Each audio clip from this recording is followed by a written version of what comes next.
Welcome, my dear students. You are studying with by PS Academic Solutions. Today we will solve 4 questions of exercise 5.3 based on AP. So, exercise 5.3, question number 4. How many terms of the AP 9, 17, 25 dot must be taken to give a sum of 636? Solution. Given AP 9, 17, 25. Here A is equal to 9, D is equal to 17 minus 9, second term minus first term is equal to 8. Sn is equal to 636. Sn sum of 636 दिया हुआ है N हमको find out करना है. We know that n by 2 in bracket 2a plus n minus 1 multiplied by d is equal to Sn. On putting values n by 2, 2 multiplied by 9, a की value 9 है, plus n minus 1 into 8, d की value 8 है, is equal to 636, because Sn is equal to 636. So n by 2 ये हो गया, multiply करके 18 plus 8 का इसमें मल्टीप्लाई कर दिया तो 8n minus 8 is equal to 636. So n by 2 10 plus 8n, 18 में से 8 माइनस किया तो 10 प्लस 8n इक्वल टू 636. अब n by 2 से मल्टीप्लाई कर दिया तो ये हो गया 5n plus 4n square equal to 636. अब 636 को लेफ्ट हैंड साइड में ले आए तो 4n square plus 5n minus 636 is equal to 0. Equation 1. Equation 1 is a quadratic equation. To solve it, split middle term and rewrite equation 1 as under. So to split middle term, coefficient of n square 4 and constant term 636, दोनों का multiplication 2544. अब इसके हम prime factor ज्ञात करेंगे. तो 2544 2 से divide किया आया 1272, फिर 2 से डिवाइड किया आया 636, फिर 2 से डिवाइड किया आया 318, फिर 2 से डिवाइड किया आया 159. तो 2 से डिवाइड किया आया 159, 3 से डिवाइड किया आया 53 और 53 से डिवाइड किया तो आया 1. अब हमको इनका प्रोडक्ट तो 2544 है, ये हमारे प्राइम फैक्टर्स हैं. तो इनको इस तरह से लेना है कि इनका डिफरेंस जो है हमारे मिडिल टर्म के बराबर हो. तो 1 मल्टीप्लाइड बाई 53 ये ले लिया 53 and 2 multiplied by 2 multiplied by 2 multiplied by 2 multiplied by 3 equal to 48. So हमने 53 और 48 में मिडिल टर्म को स्प्लिट करेंगे. So now rewrite equation 1. जब इक्वेशन 1 को हमने रीराइट किया तो हो गया ये 4n square plus 53n minus 48n minus 636 is equal to 0. अब फर्स्ट टू टर्म में से हमने n कॉमन लिया तो 4n plus 53 minus 12 4n plus 53 is equal to 0. अब हमने क्या किया कि 4n प्लस 53 को कॉमन ले लिया तो 4n प्लस 53 यहाँ से बचा n, यहाँ से बचा minus 12 is equal to 0. So 4n plus 53 is equal to 0 और n minus 12 is equal to 0. दोनों फैक्टर्स को 0 के बराबर रख दिया रूट निकालने के लिए. तो यहाँ से आया n is equal to minus 53 upon 4 और n is equal to 12. n can not be a fraction और negative number, therefore n is equal to 12. इसको हमने इग्नोर कर दिया तो आंसर हुआ n is equal to 12. Now we will do the next question. Question number 5. The first term of an AP is 5, the last term is 45, and the sum is 400.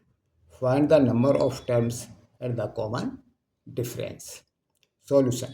Given A is equal to 5, L is equal to 45, last term, Sn is equal to 400. Sum is 400. To find N and D. If there are n terms in an AP, then an and last term is same. That is, an is equal to L is equal to 45. We know that n by 2 a plus L, first term plus last term, is equal to Sn. On putting values, n by 2, 5 plus 45 is equal to 400. अब N by 2 का और इनको add किया, multiply किया, तो 25n is equal to 400. तो n is equal to 400 upon 25 is equal to 16. Using formula a plus n minus 1 multiplied by d is equal to an. Therefore 5 plus 16 minus 1 multiplied by d is equal to 45. तो 5 plus 15d is equal to 45. 15d is equal to 45 minus 5. 5 को हम right hand side में ले गए और minus किया तो आ गया 40. और d is equal to 40 upon 15 is equal to 8/3. इसको 5 से कट कर दिया दोनों को.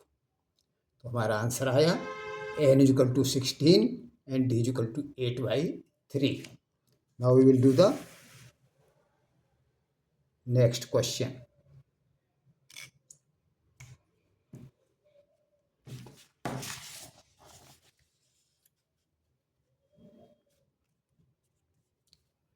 Exercise 5.3, question number 6.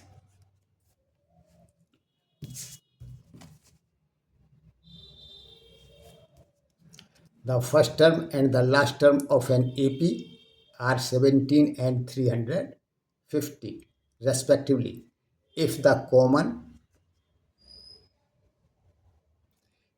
common difference is 9, how many terms are there and what is their sum?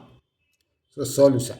Given A is equal to 17, L is equal to 350 last term, and D is equal to 9. So to find N and Sn, ये हमको जो है find out करना है. We know that A plus n minus 1 into D is equal to An is equal to L. अब यहाँ value रख दीजिए तो A 17 plus n minus 1, D की value 9 is equal to 350. An is equal to या last term 350 है. तो n minus 1 into 9 is equal to 17 को हम राइट हैंड में ले गए तो 350 माइनस 17, इसको इससे माइनस किया तो 333. तो n minus 1 is equal to 333 upon 9. 9 को हम राइट हैंड में ले आए, इसको डिवाइड किया तो आया 37. तो n is equal to 37 plus 1, ये माइनस 1 को हम राइट हैंड में ले आए, ऐड किया हो गया 38. Using formula Sn is equal to S38 is equal to n by 2 2a plus n minus 1 multiplied by d. So S38 is equal to 38 by 2 in bracket 2 multiplied by 17 plus 38 minus 1 multiplied by 9 is equal to, इसको 2 से cut कर दिया तो 19, इसको multiply किया तो 34 plus ये 1 minus किया तो 37 multiplied by 9. So S38 is equal to 19 in bracket 34 plus 37 और 9 का मल्टीप्लाई किया, 37 और 9 का मल्टीप्लाई किया तो हो गया 333 is equal to 19 multiplied by 367 is equal to, इन दोनों का मल्टीप्लिकेशन किया तो हो गया 6973. Answer n is equal to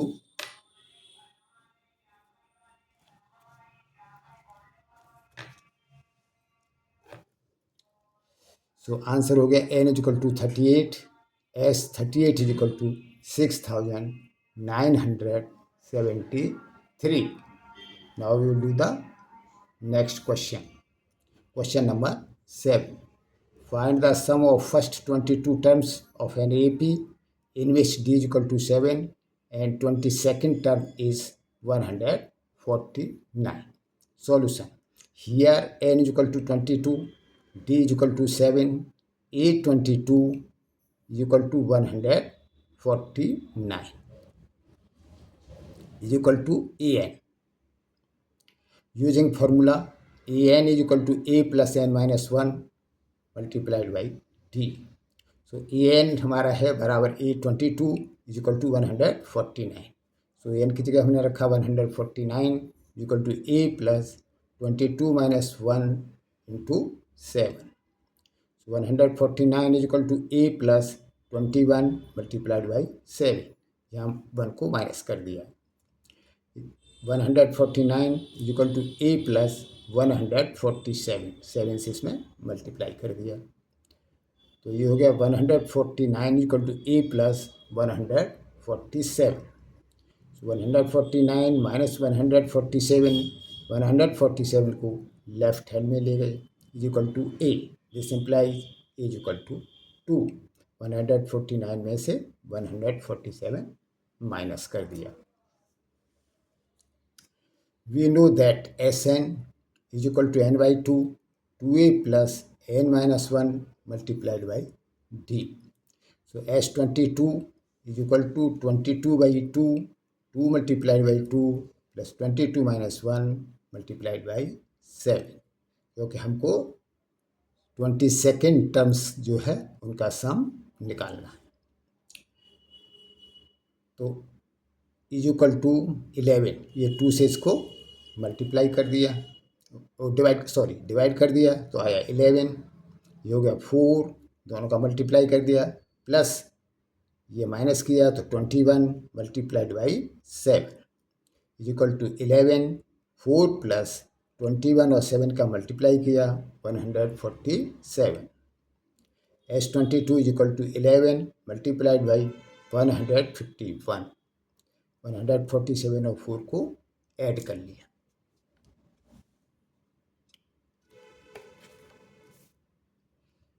तो हो गया S22 is equal to 11 multiplied by 151, क्योंकि 147 और 4 को ऐड कर लिया और 11 से अब हम इसमें मल्टीप्लाई करेंगे तो S22 is equal to 1661. Answer S22 is equal to 1661. यानी इन क्वेश्चंस को समझने में आपको कहीं कोई डाउट हो तो कमेंट्स में लिखिए. इसके अतिरिक्त भी अगर आपके पास कोई ऐसा क्वेश्चन है जो आप सॉल्व नहीं कर पा रहे हैं तो कमेंट्स में लिखिए. मैं उसका वीडियो बना के अपलोड कर दूंगा. और आप सिस्टम या मेथड को इम्प्रूव करने के लिए भी सजेशन दे सकते हैं. और आगे फ्यूचर में मैं किस सब्जेक्ट या चैप्टर पर वीडियो बनाऊं वो भी आप सजेस्ट कर सकते हैं. इसी के साथ best of luck. Thank you.